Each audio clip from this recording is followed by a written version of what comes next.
Still waiting for a big smile out of you. You're up 2-0. What's the story? Are you not happy, or you're only half happy, or? Still to be happy about. You're up 2-0. Job's not finished. Job finished? I don't think so. Welcome, ladies and gentlemen, to Rick's Blazing Takes. You could have been anywhere in the world, but you here with me. I appreciate that.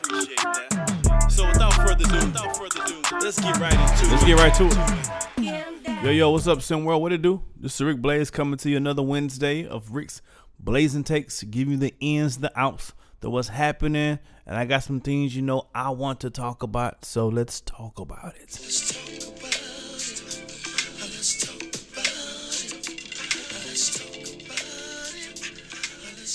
But first, before we get into what we talk about, let's do this thing. The following comments are views and expressions made by Rick and Rick alone and are not necessarily those of SimWorld. If you are too serious, sensitive, easily startled, weak stomach mama's boy, or Cowboys fan, you may want to turn off. If you've been recently dumped, eat pizza with a fork, love good times, ranch dressing, and Jason Statham movies, you may want to turn off. If you use the word conversate in actual conversation, you may want to turn off at this time. Thank you. All right, cool. Now that we got the preliminaries out of the way, I want to talk draft. I want to talk SWBA draft. Some mid-season draft talk. I know we're a ways away from the draft, but I want to talk some draft for a second. And I don't want to talk about this year's draft, 24-25. I want to talk about 25-26 draft, potentially, that now includes DJ Childs in it. I'm looking at the 24-25 draft really quick, and, at the top, you have the Jamison Johnsons, your Sherwoods, your CKCs, and things like that.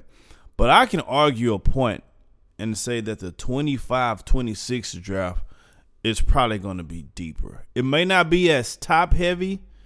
Nah, it may be just as top heavy, and I believe it definitely is going to be deeper than the 24-25 draft. Like, I'm just thinking about it. First, DJ Child says he's coming back, so he's probably going to go into next year's draft. With that, you also have Cooper Flagg that's available, that's eligible next year. He's probably going to get out of here. Dylan Harper is probably going to get out of here. So you have a potential 3 players top right there going into it, not to mention the freshmen this year who will be eligible come next year, after next year, right? Now, some of them going to need to stay for their junior year because some of them going to need some seasoning. You're going to need some more seasoning on your chicken. Your chicken ain't ready. You ain't got no seasoning on your chicken yet.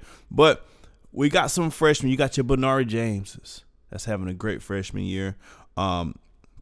You have your not only the Bernard Jameses, you have your guys like he's not having a great year. I was gonna mention somebody, but you got what's my man in Georgia? My man in Georgia. You have Royce Anderson's that's having a good year. You got Lattimore. You got Magic. You have the D'Angelo Jordans. Like the year after is gonna be very interesting. Because I think it's going to be a deeper draft than the 24-25 draft. I think the 25-26 draft is going to be a whole lot deeper than people really even thinking about right now. You got your Kasim Porter Juniors and he might need a little seasoning.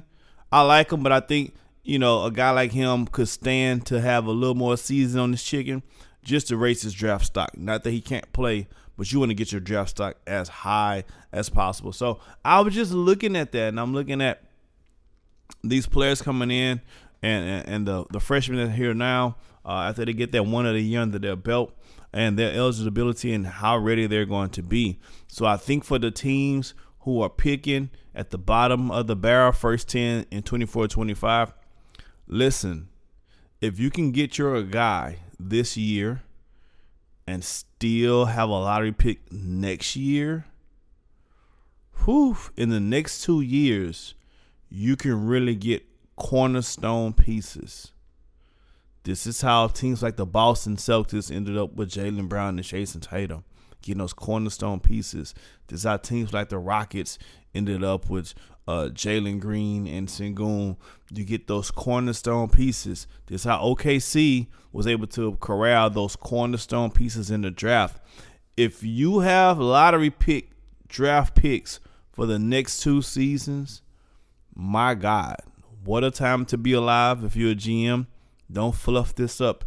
Take a look at those pieces. Take a look at those counterparts. Take a look at what you're looking for.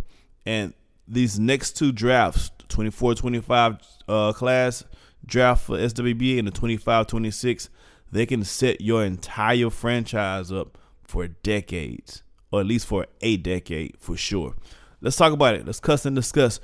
For the 25-26 draft, who would you have the number 1 ranked, number 2, number 3? How would you go? Who you think is a top 5 pick for the 25-26?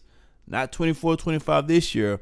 I'm talking about those who are eligible for it on next year. Let's cuss and discuss, baby. I'm out.